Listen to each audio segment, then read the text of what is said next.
This big LGBTQ story for today. I'm Vaughn Biggs, and let's queer up gay culture. New study debunks myths about non-monogamous relationships.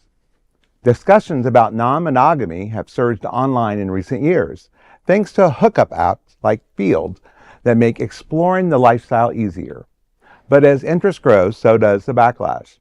Some seek alternatives to traditional relationships, while others embrace monogamy and marriage.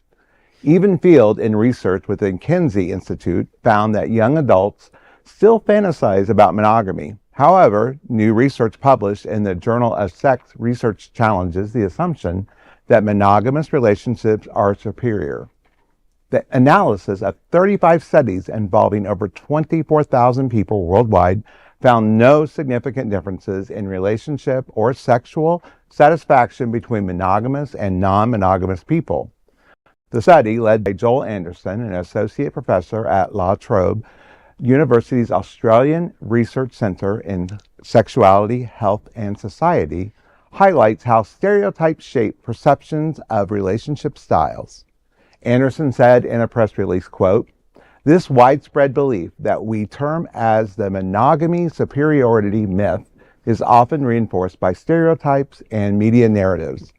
Anderson added, "Our findings challenge this long-standing assumption outside academia, providing further evidence that people in consensually non-monogamous relationships experience similar levels of satisfaction in their relationships and sex lives as those in monogamous ones," end quote.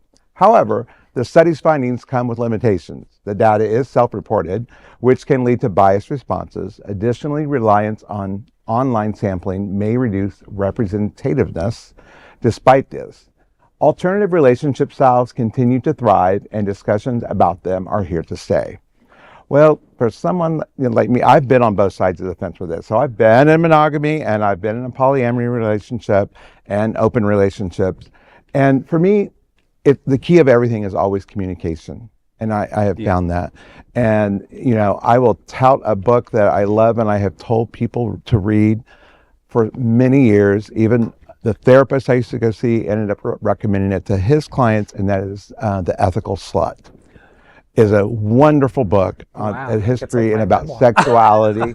It's all about sexuality and about understanding the desires of sex versus intimacy and how that plays with communication and relationships. And it's fascinating. And so I see this happening, but I think there's some misconception that, especially the LGBTQ world, that we're far more promiscuous and we have, more non-monogamous relationships than the other, but that's really not true. It was such a stigma, back when I was growing up in the 80s. My parents got divorced over an affair. And so, if I think to myself, if my father just had some on the side, he could have still been with my mother possibly. I don't know. That's the 80s. Who knows? The 80s dramatized all of affairs and stuff, right? I used to watch all the soap operas from Dynasty to Dallas, and God forbid you got caught or something like that. So, growing up as a kid, it was always put in with me. It was just like, you get married and you have children, whatever. But I decided to be gay, so we're happy you did. And, I as my mother told me on my birthday, she says she's giving me more money because I'm single and have no children. And I said, I'll take it. Yeah, exactly. But I think it's just it's a wonderful. Go ahead. I'm sorry. Well, to say, as a serial monogamist, I often joke that I have barely enough bandwidth for one person, let alone multiple partners.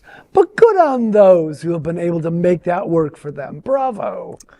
I think it's the beauty of, not just LGBTQ plus relationships, but even heterosexual relationships, is that it's case by case, and that as long as you and whomever is involved in your relationship are on the same page or pages, if it's multiple pages, and you're all communicating like adults, I'm happy for everyone. But I am also a serial monogamist. I met my husband at 21. I'm 37 now. I've really only been with a few other people outside of him. So I can't stress other than it's case by case. And I think studies like this are silly. That's just my opinion. And biased. Biased? But they mentioned that. So we're okay. They did say that this was, more Self-reporting. biased and self-reported. Right. Right. That I think that is actually the name of my memoir, Self-Reported. Self-reported? Yes. That is a big and interesting LGBTQ story for today. There is no other queer nonprofit media platform like this in the entire world. Support our LGBTQ stories by subscribing and sharing Queer News